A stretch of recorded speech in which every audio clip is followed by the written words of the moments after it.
Hello guys, industry 4.0 સબ્જેક્ટની અંદર આપણે last લેક્ચરની અંદર સપોર્ટિવ ટેકનોલોજીસ વિશે જોતા હતા. Just technologies which are responsible as a foundation of building industry 4.0 which is the fourth industrial revolution. એની અંદર આપણે આગળ વધીએ અને આજે જે છે એ કમ્પ્લીટ કરીએ. એની અંદર આગળ આવે છે next virtualization of technologies, VR and AR. થોડી આની તમને હિન્ટ આપી દઉં. મોબાઈલની અંદર એપ્લિકેશન અમુક આવતી હોય છે, તમે જોઈ હોય તો ઓગમેન્ટેડ રિયાલિટી નામની એક બહુ પોપ્યુલર એપ્લિકેશન છે જે એન્ડ્રોઈડ આઈઓએસ બંનેની અંદર અવેલેબલ છે. એ એપ્લિકેશન શું કરે છે, તમે કોઈ પણ કેમેરાથી તમે જ્યારે એઆર ઓપન કરો છો તમે એપ, અને એની અંદર કેમેરા ઓપન કરવાનો, પછી તમને એવું પૂછશે કે તમારે ક્યાં આગળ કોઈ 3D ઓબ્જેક્ટને જોવો છે, રાઈટ? એટલે તમને એવું કહેશે કે એની અંદર એક ટેગ લગાવો, મતલબ કે જે કોઈ સપોઝ તમારો બુક છે એની અંદર એક વચ્ચે સર્કલ છે ડાર્ક, જેમ કે સપોઝ વ્હાઇટ કલરની બુક છે એની અંદર વચ્ચે એક બ્લેક ડોટ છે, તો એ એને એઝ એ ટેગ યુઝ કરશે. પછી એ ટેગને ડિટેક્ટ કરીને એની ઉપર તમને પૂછશે કે તમારે આટલા આટલા 3D મોડેલ અવેલેબલ છે એપ્લિકેશનની અંદર, એની અંદરથી કયું 3D મોડેલ એની ઉપર જોવું છે. તો એ 3D મોડેલ એની ઉપર પ્રોસેસ કરીને રાખશે. એટલે તમને એવું બતાવશે કે તમારી બુકની અંદર ઉપર જે છે એ કોઈ એક પર્ટિક્યુલર, જેમ કે તમે એમ કહો કે ચલો મારે એક કી ચેઇન છે, એ 3D મોડેલ બનાવેલું છે, તો એ મારે બુકની ઉપર કેવું લાગે એ જોવું છે. તો એની ઉપર રાખીને તમને બતાવશે. પછી તમે બુક ક્યાંય પણ મૂવ કરશો તો એ સાથે સાથે કિચન જે છે 3D મોડેલ, વર્ચ્યુઅલ મોડેલ, એ એની સાથે મૂવ કરશે. અને હું તમને વિડીયો લિંક ક્લાસરૂમની અંદર પ્રોવાઈડ કરી દઈશ. તો this is called augmented reality. Virtual reality પણ તમને ખ્યાલ જ છે કે તમે જે ગેમ્સ ઘણા જે છે એ હેડેડ ડિસ્પ્લે, જે પહેરવાની ડિસ્પ્લે આવે છે ગ્લાસની જેમ, એની અંદર ગેમ્સ જે રમતા હોય છે, તો આ બધું વીઆર અને એઆરના જે એક્ઝામ્પલ છે. તો આનો કંઈક અલગ પર્પઝ માટે જે છે યુઝ, મતલબ બર્થ થયો હતો આ ટેકનોલોજીનો. હવે આપણે ઇન્ડસ્ટ્રી 4.0ની અંદર યુટિલાઇઝ કરવાનું છે. બીજું પણ એક એક્ઝામ્પલ આપી દઉં કે તમને સપોઝ એક એવી પણ એપ્લિકેશન આવે છે કે તમારે ફર્નિચર જે છે તમારા ઘરમાં, એ કોઈ પણ જેમ કે તમારે એક રૂમ છે અથવા તો કિચનનો એરિયા છે, ત્યાં આગળ તમારે કોઈ ફર્નિચર કરાવવું છે, તો એ ફર્નિચરની સાઇઝ રિયલ ટાઈમની અંદર કેટલી હશે, 1:1ની અંદર કેટલી હશે, એ તમને આઈડિયા આપી દે છે. એ તમારા જે કિચનનો એક ફોટો લેવાનો અથવા તો ડિસ્પ્લે ઓન રાખવાની, તમારે એક જ્યાં આગળ તમારે ફર્નિચર મૂકવું છે એનું 3D મોડેલ જે છે પ્રિપેર કરેલું આપે. ત્યાં આગળ તમારે કિચનમાં ટેગ લગાવવાની, અને એની ઉપર ટેગ લગાવશો એટલે કેમેરા જે છે એ ટેગને ડિટેક્ટ કરીને એની ઉપર તમારું ફર્નિચરનું 3D મોડેલ મૂકી શકે. તમે પણ તમારી કોઈ પણ જે છે એ 3D મોડેલ જેને બનાવતા ફાવતું હોય એ પ્રિપેર કરીને એપ્લિકેશનની અંદર ઇમ્પોર્ટ કરાવી શકે એવી ફેસિલિટી એની અંદર છે. તો આ તમને એક ખાલી બેઝિક આઈડિયા આપ્યો કે what is VR, virtualization technologies, VR and AR. તો ઇન્ડસ્ટ્રી 4.0ની અંદર પણ આનો આપણે યુઝ કરવાના છીએ. જસ્ટ એક બુકમાં આપ્યું છે, હું તમને રિફર કરાવી દઉં. It is like integration of computer supported reflections of a real world environment with additional and valuable information. મતલબ કે રિયલ વર્લ્ડ એન્વાયરમેન્ટ તમારી આજુબાજુ જે છે એની અંદર તમને 3D મોડેલ મૂકીને બતાવે છે, additional value of information, right? In other words, virtual information can be encompassed to real world presentation with the aim of enriching humans perception मतलब કે આપણા point of view of reality with augmented objects and elements, augmented objects, 3D objects and elements. તમને જેમ મેં તમને કીધું એમ કે એક રૂમની અંદર તમારે ફર્નિચર સેટ કરીને તમને બતાવે કે આ રૂમમાં તમારે આટલી હાઇટનું ફર્નિચર હોય તો કેવું લાગશે, તો તમારો પરસેપ્શન છે આખો તમને વિઝ્યુઅલાઇઝ કરાવશે. Virtual information can be encompassed to real world presentation with the aim of enriching humans' perception of reality with augmented objects and elements. So this line is repeated, I'm sorry for that. Visualization technologies have 4 functional requirements. એની કઈ કઈ requirement છે? એક તો પહેલા સીનને જે છે એ capture કરે છે.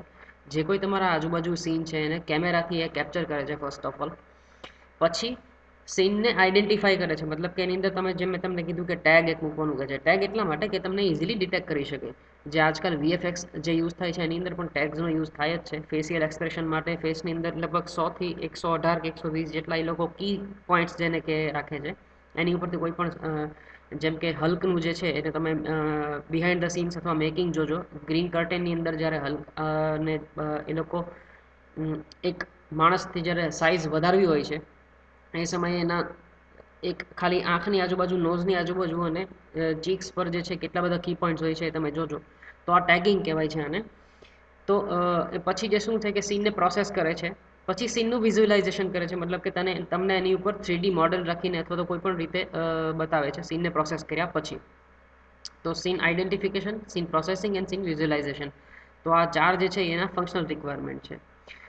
So hardware such as handheld devices, stationary visualization systems, spatial visualization systems, head mounted displays જે ગેમ્સની અંદર યુઝ થાય છે, સ્માર્ટ ગ્લાસીસ, ગૂગલ ગ્લાસીસ તમે હમણાં જોયા છે, અને જીઓવાળા પણ આઈ થિંક એક સ્માર્ટ ગ્લાસ લોન્ચ કરવાના છે, સ્માર્ટ લેન્સીસ, બધું ખ્યાલ જ છે તમને, આર યુટિલાઇઝ ફોર ઇમ્પ્લિમેન્ટેશન. તો આ બધાનો યુઝ કરીને તમે ઇન્ડસ્ટ્રી 4.0 જે છે એમાં આનો સારી રીતે તમે યુઝ કરી શકો છો.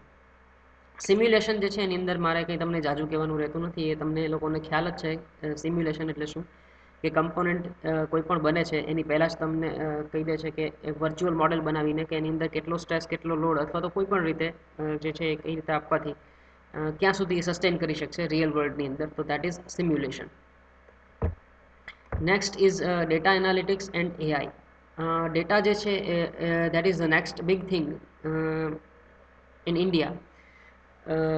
એ આપણે જાણીએ છીએ, બટ અહીંયા કંઈક એનો અલગ રીતે ડેટાનો યુઝ થાય છે. અહીંયા જે ડેટા યુટિલાઇઝ કરવાના છે એ ઇન્ડસ્ટ્રીયલ ડેટા છે, કે કોઈ એક પર્ટિક્યુલર કંપની અથવા કોઈ એક પર્ટિક્યુલર ફેક્ટરી જ્યારે ડેટાનો અલગ અલગ કઈ રીતે યુઝ કરે, એનાથી કઈ રીતે ડિસિઝન મેકિંગની અંદર એને ઇઝી રહે, એ ડેટાની વાત કરવાની છે અહીંયા. એઆઈ મતલબ કે artificial intelligence. In consequence of the manufacturing companies start to adopt advanced information and knowledge technologies to facilitate their information flow, a huge amount of real-time data related manufacturing is accumulated from multiple sources. એક જ આજકાલ તમને ખ્યાલ હોય તો ERP કરીને enterprise resource પ્લાનિંગના software ઘણા બધા અત્યારે ડિમાન્ડમાં છે. એક સોફ્ટવેરની કિંમત લગભગ 5-7 લાખ રૂપિયા સુધીની જઈ શકે છે. જેવી કંપની અને જેવો એના ડેટાની જરૂર એ પ્રમાણે, કે કોઈ રિયલ ટાઈમ, જેમ કે સમજી લો મહેશ ડિસ્ટોટેક કંપની છે આપણે, એ લોકો તો આઈ ડોન્ટ નો યુઝ કરે છે કે નથી કરતા, પણ એ લોકો જાણી શકે કે કયા મશીન ઉપર આપણો કયો કમ્પોનેન્ટ જે છે એ ક્યાં સુધી મેન્યુફેક્ચર થયો છે, અને આપણે એક મશીન બનતા જો આ સ્પીડે ચાલે તો કેટલો ટાઈમ લાગી શકે છે, કયા લેબરની કેટલી એફિશિયન્સી છે, કયો લેબર કેટલા ટાઈમ સુધી આઈડિયલ બેસી રહે છે, દરેક વસ્તુ જે છે એની અંદર તમને ખ્યાલ આવી શકે. તો આ રિયલ ટાઈમ ડેટાનું જે પ્રોસેસિંગ જે છે, આ ડેટા જે છે એની બહુ ઇમ્પોર્ટન્ટ વસ્તુ છે, જેની ઉપરથી તમે તમારી કંપનીના ફ્યુચર માટેના ઘણા ડિસિઝન અત્યારથી લઈ શકો છો. The collected data, which is occurred during R&D, production, operations and maintenance process is increasing at exponential speed. Obvious વસ્તુ છે કે જેમ જેમ આ બધા ડિપાર્ટમેન્ટની અંદર અલગ અલગ ફંક્શન આપણે પરફોર્મ કરીએ છીએ, તો એના રિયલ ટાઈમની અંદર ડેટા જેનો ઇન્ફોર્મેશનનો ફ્લો છે, અગર કોઈ એક જગ્યાએ આપણે ગેધર કરાવીએ તો એ બહુ ઝડપથી અને એક્સપોનેન્શિયલ સ્પીડથી વધે છે. તો ડેટા કલેક્શન જે છે that is also difficult. Data appears in large volume, needed to be processed quickly and requires the combination of various data sources in diversified formats. અલગ અલગ ડાયવર્સિફાઈડ મતલબ કે અલગ અલગ ફોર્મેટની અંદર આપણે જે છે એ ડેટા જોઈતા હોય તો એ ડેટાનું એનાલિસિસ આપણે બહુ ઇઝીલી કરી શકીએ. For instance, data mining techniques have to be used where data is gathered from various sensors. Data mining જે છે એ બી એક બહુ એક બીજી બ્રાન્ચમાં તો એક આખો સબ્જેક્ટ આવે છે ડેટા માઇનિંગ ઉપર, બટ આપણે એટલું ડીપમાં જવાનું નથી. ડેટા માઇનિંગ મતલબ કે મેં જેમ તમને કીધું એમ કે તમારી પાસે અલગ અલગ સમજો કે 5 મશીન છે, એ 5 મશીન એક જ સરખા છે, એની ઉપર અલગ અલગ 5 લેબર છે એ કામ કરે છે. તો એક મશીન જે છે એમાં સેકન્ડ નંબરનું મશીન જે છે એનું આઉટપુટ સૌથી વધારે આવે છે, અને 5th નંબરનું મશીન છે એનું સૌથી ઓછું આઉટપુટ આવે છે. તો એ મશીનનો કોઈ પોતાનો ફોલ્ટ છે કે લેબર જે છે એ સરખું કામ નથી કરતો, એ તમે જાણી શકો કે તમારી પાસે ડેટાની હિસ્ટ્રી છે. જેમ કે સમજો કે એક દિવસની અંદર એક મશીન જે છે એ 250 કોમ્પોનન્ટ બનાવે છે, અને બીજું મશીન જે છે એ 275 કોમ્પોનન્ટ બનાવે છે. તો એ જે 275 કોમ્પોનન્ટ બનાવે છે એમાં લેબરની મિસ્ટેકને લીધે 250 કોમ્પોનન્ટ જે બને છે લેબરની મિસ્ટેકને લીધે 25 કોમ્પોનન્ટ ઓછા બને છે, કે જે 275 કોમ્પોનન્ટ બનાવે છે એની મશીનની એફિશિયન્સી વધારે સારી છે. આ કઈ રીતે ખ્યાલ આવશે, એની અંદરના તમે ડેટાનો કદાચ એનાલિસિસ કરશો તો કદાચ એવું બની શકે કે કોઈ એક પર્ટિક્યુલર 1 કલાક જે છે એ એવી હોય છે રોજની કે જ્યાં એ મશીન થોડું સ્લો પ્રોસેસ કરે છે, બરાબર. તો જેનો જે એવરેજ હોવી જોઈએ કે 1 કલાકની અંદર આટલા પાર્ટ બને છે, તો એ એવરેજ જે છે એ જળવાય છે ખરા કે નહીં. જેમ કે તમે એમ કહો કે બપોરે 1:30 થી 2:30ની અંદર જે છે એ પાર્ટ મેન્યુફેક્ચરિંગ સાવ ઓછું થાય છે, સાંજે 4 થી 5ની વચ્ચે મેક્સિમમ થાય છે, કેમ કે જવાનો ટાઈમ હોય. તો આ બધા ડેટા જે છે એનું એનાલિસિસ સમજો તમે, એક આપણે નહીં કરવું પડે, આર્ટિફિશિયલ ઇન્ટેલિજન્સ છે એ જ પોતે કરી આપશે, ડેટા ગેધર કરશે, એનું એનાલિસિસ કરશે, બરાબર. તો આ મેં તમને એક એક્ઝામ્પલ આપ્યું, આની અંદર દરેકે દરેક ટાઈપના ડેટા આવી જાય છે, એની અંદર ઇન્ક્લુડિંગ સેન્સર્સ ને દરેક વસ્તુ આવી જાય છે. This information assists the evaluation of current state and configuration of different machinery, environmental and other counterpart conditions that can affect the production as seen in smart factories. જે મેં તમને એક્ઝામ્પલ આપ્યું એ જ આપણે અહીંયા વાત કરી છે કે આજુબાજુના એન્વાયરમેન્ટના ડેટા પણ એ કલેક્ટ કરી શકે છે અગર તમારી સ્માર્ટ ફેક્ટરી છે તો. જેમ કે તમે સેન્સર લગાવ્યું છે તો ચલો પાવડર પેકેજિંગ મશીનરી છે તો એક મશીન કે જે વિન્ડો પાસે ઊભું રાખેલું છે અને એ વિન્ડો કદાચ ખુલ્લી છે તો હ્યુમિડિટી બહારથી અગર ચોમાસું છે વિન્ટર કન્ડિશન તો બારી ખુલ્લી રહી જાય તો હ્યુમિડિટી આવે અને પાવડરની અંદર ભેજ આવે તો પાછો એને ડ્રાય કરવા મૂકવો પડે. તો આવું કરતો તમારું પ્રોડક્શન જે છે એ ઘટે. તો એનાથી આપણને ખ્યાલ આવે કે ઓકે આ મશીન અહીંયા આગળ હતું એટલા માટે જે છે એની પ્રોડક્શન જે છે એની અંદર સ્લો થાય છે. તો આપણને ખ્યાલ આવે કે વિન્ડો જે છે એ કન્ટિન્યુઅસલી બંધ રાખવી અને જે છે ડિહ્યુમિડિફાયર આપણે અગર મૂકી દઈએ તો આપણી પ્રોડક્શન એફિશિયન્સીની અંદર વધારો થઈ શકે છે.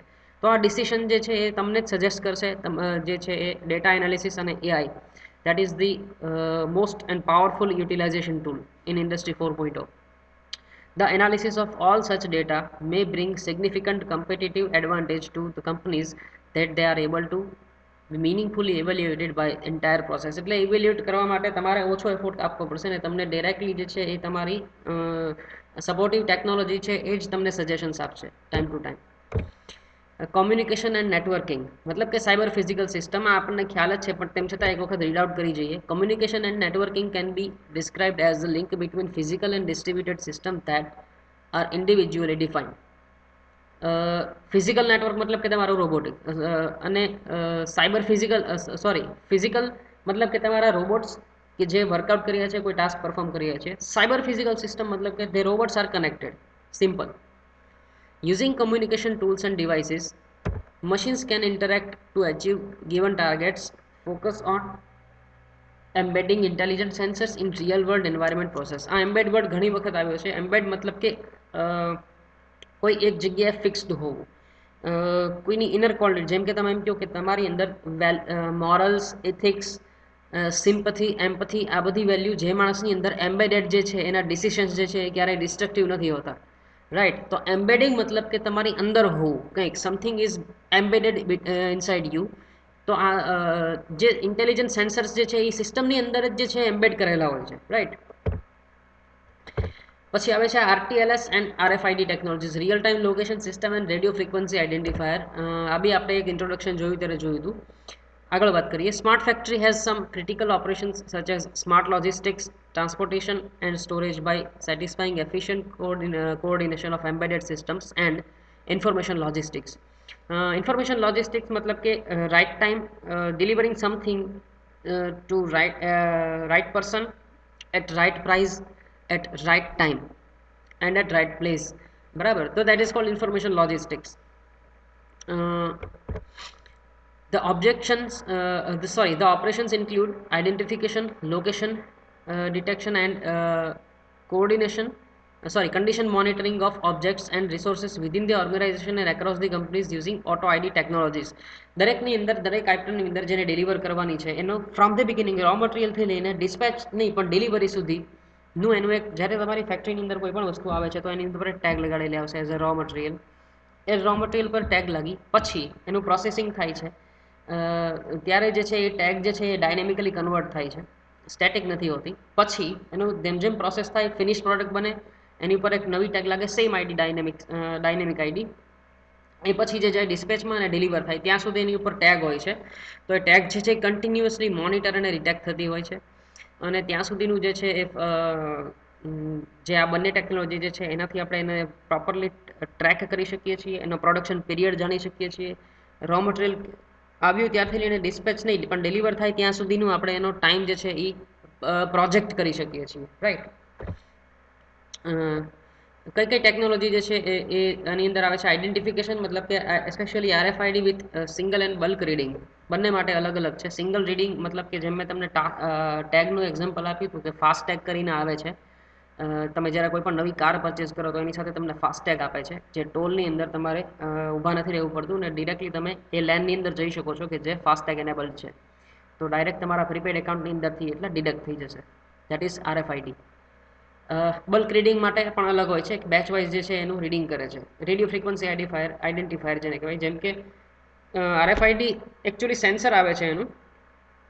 તમારું સપોઝ વોલેટ હોય ને એની અંદર તમે એક પર્ટિક્યુલર એમાઉન્ટની અંદર નોટ્સ અને જે ચેન્જીસ જે છે રાખતા હો, તો તમારા વોલેટ જે છે એ પણ પર્ટિક્યુલરલી એક ફ્રીક્વન્સી જે છે એ રિલીઝ કરતા હોય.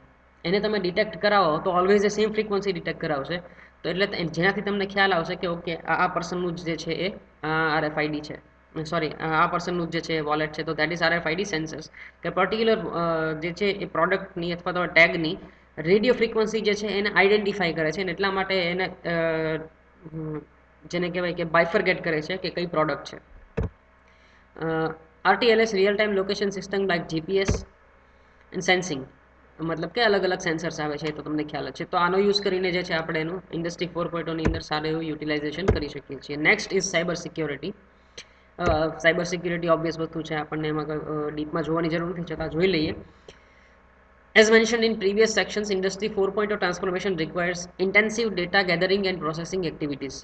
ડેટા તો જોઈએ જ, અને ડેટા હશે તો એને ડેટા સ્ટીલ થવાની પણ બીક રહેશે.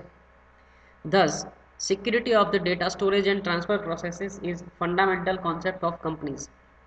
એની સિક્યુરિટી હોવી જરૂરી છે, ઓબ્વિયસ વસ્તુ છે. The security should be provided in both cloud technologies, machines, robots, and automated systems, considering the following issues. કયા કયા ઇશ્યુ આવે છે કે જેની રીતે આ બધી જરૂર પડે છે? Data exportation technology security. Data તમે એક્સપોર્ટ કરો છો તો મશીન જે સપોઝ કોઈ પ્રોસેસ કરે છે, તો એ મશીનનો જે પ્રોસેસ થાય છે એની અંદરથી ડેટા ક્યાંક જાય છે કોઈ એક થર્ડ જગ્યાએ, તો એ વચ્ચે પ્રોસેસ તો એક્સપોર્ટ તો થશે ને ડેટા, તો તમને થર્ડ પર્સન કે કોઈ પ્રોપર જે માણસ છે એની પાસેથી મળે. એની સિક્યુરિટી હોવી જોઈએ. Privacy regulations and standardisation of communication protocols. Communication ચેનલની વચ્ચેથી પણ ક્યાંય તમારે જે છે એ ડેટા સ્ટીલ થવાની પોસિબિલિટી છે, તો એના તમારે પ્રાઇવસી માટેના રેગ્યુલેશન્સ હોવા જોઈએ કે કોણ કેટલા એમાઉન્ટની અંદર કયો ડેટા જોઈ શકે.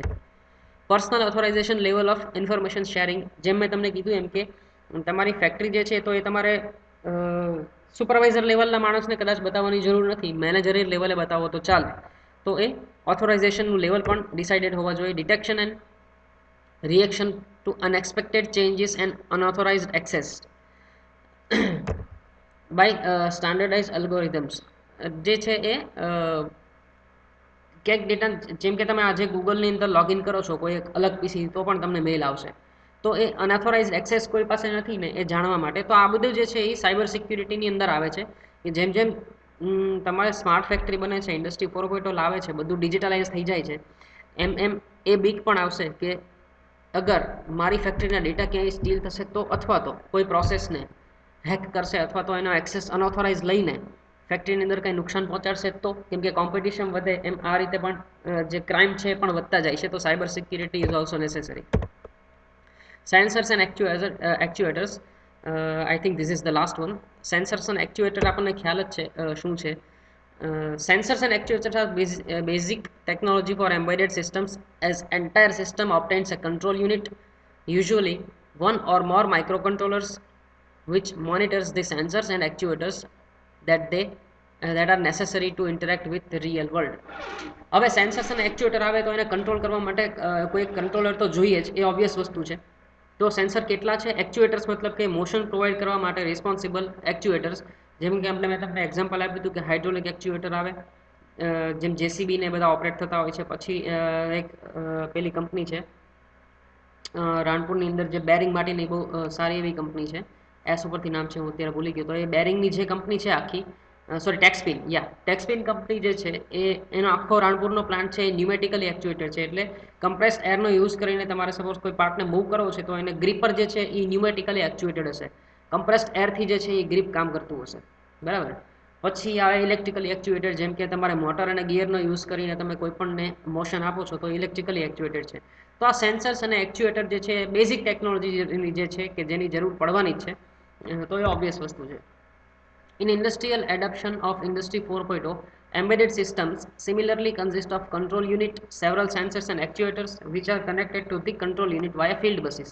ફિલ્ડ બસીસ મતલબ કે એક નેટવર્કનો ટાઈપ છે. ફિલ્ડ બસીસ તમે ગૂગલમાં સર્ચ કરજો, એક ઇન્ડસ્ટ્રી ઇન્ટરનેટ તમે એને કહી શકો, ઇન્ડસ્ટ્રીયલ ઇન્ટરનેટ, કે જે એક જગ્યાએથી બીજી જગ્યાએ સારી રીતે અને સ્પીડીલી રિયલ ટાઈમ ડેટા પ્રોસેસ કરવા માટે રિસ્પોન્સિબલ છે.